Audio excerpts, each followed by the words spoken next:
Hi, and thanks for coming back for a third video. If you've just recently signed up, this is a brand new channel that I've just started to discuss how I've been using Amazon KDP as a business tool in my fiber arts business. And you can go back and look at the other two videos. I'll give you a quick run through, as well as my 2025 profit and loss statement, and which I admit freely, I did take a loss, but it was actually for a good cause. Because one of the reasons that I got into this is that I produce these, for lack of a better term, coloring book on fabric kits for people to color. And I've done this now for, oh gosh, since 2013. And one of the things everybody wants from me is a set of instructions on how to color it. It's a set up like a paint by number. Anyway, the more and more people started asking me for this, the more and more I realized how easier it would be if I would publish these as booklets. So last year I checked into Amazon KDP and felt like this could be a really great opportunity for me to not only provide books for my clients, but also maybe to kind of look at it as an additional income stream. So I decided, after looking at all the videos that are online, and I'm sure many of you have watched them as well, I opted to go the easiest way possible because I felt like it was really important to understand how Amazon KDP works. And I also wanted to learn what the actual process of publishing a book is. Now, there are plenty of book publishers in my little world of quilting and fiber arts, but they usually require upfront fees. It usually takes forever and a day to publish it, and I wanted to get something out really quick and fast. So I wanted to first publish books that I thought my clients would be interested in. And I also wanted to publish books that I thought would be easy enough for me to do right off the bat. So, and finally, of course, I wanted to try to sell these books outside of my client list. Now, if I was also going to screw something up, wouldn't it be better to screw up something that was fairly basic, like a low or medium content book? I mean, that has been my biggest fear, is that I would go to try to publish a book about how to paint on fabric or how to color a denim shirt, and I would do it all wrong and the book would flop. So I opted to start from ground zero, which I know many people who are considering Amazon KDP do as well. So the very first book that I published, outside of a few campground logbooks, was a quilt planner book. And I went with the idea that, okay, I have been doing quilting for all my life, and I've been in business for over 15 years. So I used my existing customer base, which I have been collecting emails really for the last 15 years, and I have a strong set of emails of about 2,000. So I let everybody know right up front that I was going to be publishing these books. So I immediately got sales. That's great.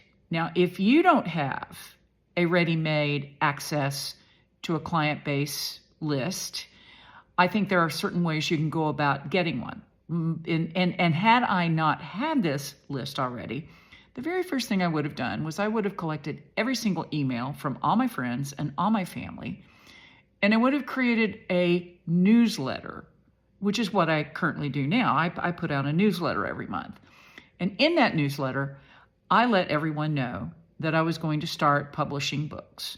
Well, of course, immediately it created an interest. And to those people who wrote back to me, and in your case, it might be your friends and family, they asked about what kind of books I was going to be publishing. And I mentioned the fact that I would be publishing books like activity books and coloring books and planners, and books that I thought might have an interest to them. And of course, I did get a positive response. So I went ahead and I created the planner book. In fact, I created two. And then actually I went for a third, which is focusing on long arm, which I won't get into, but nevertheless, it's an activity book that has a focus on quilting. And those were a lot of fun. And I made sales, woohoo. And when I saw how easy it was, I decided to take that next step. And I ventured into coloring books. Now, mine aren't just your ordinary coloring books. And by the way, no AI. Well, I use AI a little for editing and for rewrites of verbiage, but I don't use it for any of my designs. As it stands right now, I have a number of quilting software packages where I can create quilting designs, and that's actually what I use in my business. So it was an easy thing for me to do, to jump from my quilting software and my embroidery software to creating images that I would use for coloring books. And that's what I did next. And those were met with a lot of success by putting out through my newsletter. Now, the other thing that I did is I go to quilt shows and I teach classes and I make presentations. So I went ahead and purchased multiple author copies of my books and, of course, sold them. But the other thing I did was I gave them out as gifts and I gave them out as prizes. I gave them out as promos. So being able to have those relatively inexpensive items to give people an idea of what I was doing was extremely helpful in trying to get the word out.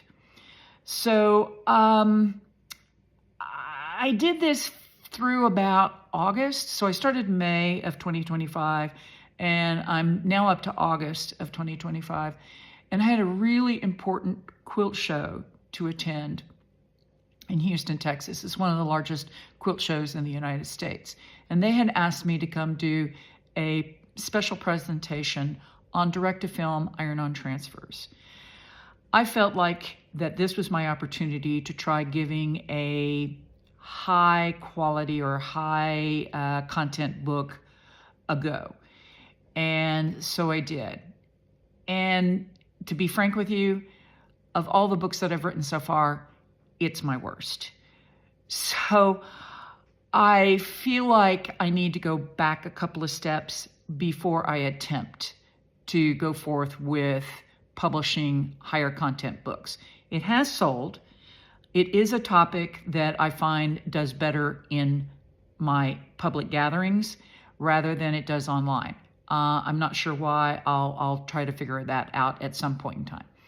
So now I'm up to September. And this is where I jump in and decide to go with Amazon ads. Let me just say right here that this is probably my biggest mistake. Not jumping into the ads, but jumping into the ads with not completely understanding how Amazon ads worked. Okay, I'm setting the scene here. This is where I'm going to end the video, because what I want to do is prep you in that up through August of 2025, I was pretty much making my sales through my client list and through public access. And yet I felt like I wanted to expand my audience by taking it to the next level with Amazon ads. And my next few videos will be about the journey that I took going through Amazon ads and the rather hard lesson I learned in using them. So stay tuned.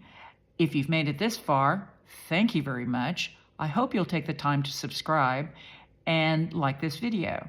And as always, thank you very much for watching.